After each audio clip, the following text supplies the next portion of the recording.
Pemirsa, kelas menengah saat ini mendapatkan tekanan dari kedua sisi, yakni dari sisi pendapatan yang melambat dan biaya hidup yang kian tinggi. Hal ini membuat daya beli masyarakat kelas menengah pun menjadi berkurang. Pemerintah pun harus bisa memperhatikan masyarakat kelas menengah dari penguatan pendapatan khususnya bagi para pekerja yang formal. Untuk membahas hal tersebut, kita sudah terhubung langsung dengan peneliti Indef, Abdul Manap Pulungan. Selamat pagi, Pak Abdul. Pak Abdul, kalau kita melihat dari kelas kaum menengah di Indonesia ini kan mendapat tekanan dari kedua sisi, yakni dari sisi pendapatan yang melambat dan biaya hidup yang kian tinggi. Bagaimana kalau Anda melihat kondisi kaum menengah Indonesia ini? Betul, ini sangat repot ya, karena kalau kelas menengah ini konsumsinya menurun tentu akan mempengaruhi pertumbuhan ekonomi kita, karena sekitar 54% pertumbuhan ekonomi kita itu dikontribusikan oleh konsumsi rumah tangga. Nah, situasinya sekarang sangat sulit karena sejak pandemi COVID-19 itu memang situasinya belum membaik. Ini memang dipengaruhi oleh kebijakan pemerintah maupun otoritas moneter pada saat 2022. Jadi sekarang pengatatannya dilakukan dari dua sisi, baik sisi moneter maupun fiskal, di mana 2022 itu April ada kenaikan PPN dari 10 ke 11%. Di saat yang sama, per Agustus Bank Indonesia menaikkan suku bunga acuan. Jadi dia ditekan dari dua sisi. Sementara kita kan pendapatannya tidak bisa langsung di-adjust oleh perusahaan. Nah, dua sisi ini yang menyebabkan pengetatan dari sisi fiskal itu menyebabkan orang akan perlu mengalokasikan dana yang lebih untuk memenuhi kenaikan PPN. Yang kedua, situasinya dari sisi moneter, ini kenaikan suku bunga acuan berlanjut sampai sekarang yang pada akhirnya menyebabkan aktivitas ekonomi berlambat yang akan mempengaruhi termasuk kelas menengah. Nah, yang perlu diperhatikan juga dari sisi perkembangan dari tabungan. Jadi kalau kita lihat dari data LPF, data terakhir itu di April memang pertumbuhan dari tabungan kelas menengah ini menurun, hanya 2,96%, lebih rendah dibandingkan kelompok lainnya gitu ya. Padahal untuk yang kelas menengah saja mereka kelas bawah saja yang nominal tabungannya 100 juta ke bawah itu masih tumbuh 4,77%, terutama karena topangan dari dana bansos dari pemerintah. Jadi ini memang harus menjadi perhatian pemerintah karena kelas menengah inilah yang diharapkan menjadi motor dari pertumbuhan ekonomi yang saat ini sedang menurun daya belinya. Seperti itu, Mbak. Ya, baik. Mas Abdul, tapi kalau misalnya kita lihat lebih spesifik lagi, sebenarnya untuk daya beli kelas menengah ini ada di posisi mana dalam perputaran ekonomi di Indonesia? Justru mereka paling dominan gitu ya, karena kelas menengah inilah kelas yang akan menentukan bagaimana arah ekonomi ke depan karena mereka memiliki kekuatan di konsumsinya. Akan tetapi kalau dari analisisnya di Indef itu kelas menengah ini ada dibagi beberapa kategori ya. Kita lihat dari mulai dari elite, affluence, upper middle, middle, emerging middle, dan aspirants dan poor.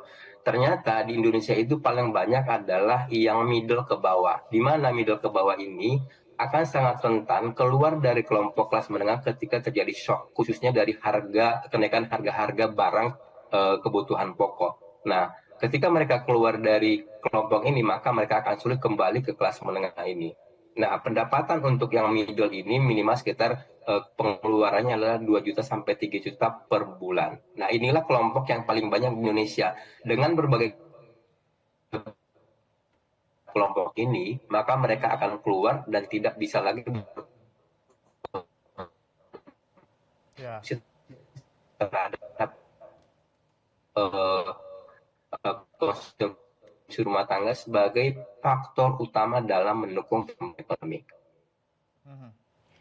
Oke, Pak Abdul, kalau kita melihat lalu apa kebijakan yang pas menyasar kelas menengah seperti misalnya banyak potongan pajak, kemudian yang terbarunya ada potongan tapera juga. Apakah hal ini akan menambah perekonomian kelas menengah semakin sulit?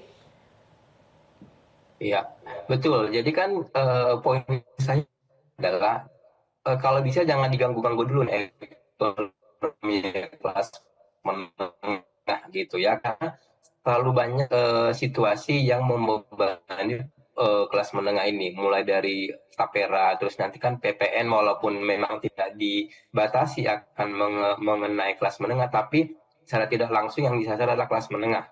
Karena PPN itu nanti itu akan dilindungi pemerintah lewat instrumen atau insentif fiskal itu cenderung tidak ada ke kelas menengah ini.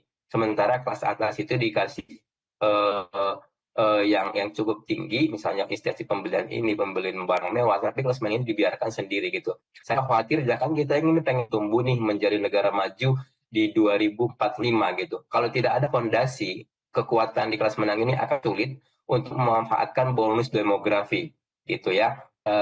Padahal bonus demografi ini yang kita akan bukan hanya ke kekuatan konsumsi, pada akhirnya nanti mereka menjadi kekuatan produksi, sehingga kita tidak lagi bergantung kepada investment ekonomi. Gimana? Makanya kita harus membuat peran dari kelas menengah ini sehingga mereka juga tidak akan turun ke kelas bawah atau ke garis kemiskinan. Tadi kan strukturnya itu memang terlihat bahwa yang kita punya saja gitu. Jika mereka terjadi stok maka akan turun ke bawah yang bisa jadi akan di garis kemiskinan. Ya, Mas Abdul, kira-kira langkah konkret apa yang bisa diambil pemerintah untuk kaum kelas menengah ini agar bisa survive?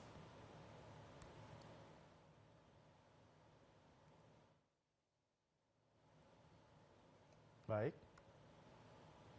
Ya, pertama mungkin yang kedua ini persoalan yang paling urgent adalah bagaimana harga bahan itu harus diupayakan menurut karena kalau terakhir di desa inflasi kita untuk bahan makanan atau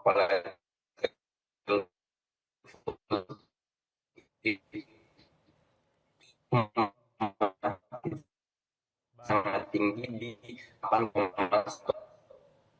Baik, Mas Hanif, Mas Abdul, kita sudah mendapatkan informasinya ya. Intinya kita harus bisa mendukung pemerintah agar menstabilkan harga, agar kelas menengah ini tidak semakin terjepit, dan juga jangan diberikan lagi tambahan-tambahan beban ekonomi untuk kelas menengah. Terima kasih sudah bergabung bersama kami, Abdul Manapulungan, peneliti Indef di Metro Pagi Prime Time. Jelajahi cara baru mendapatkan informasi. Download Metro TV Extend sekarang.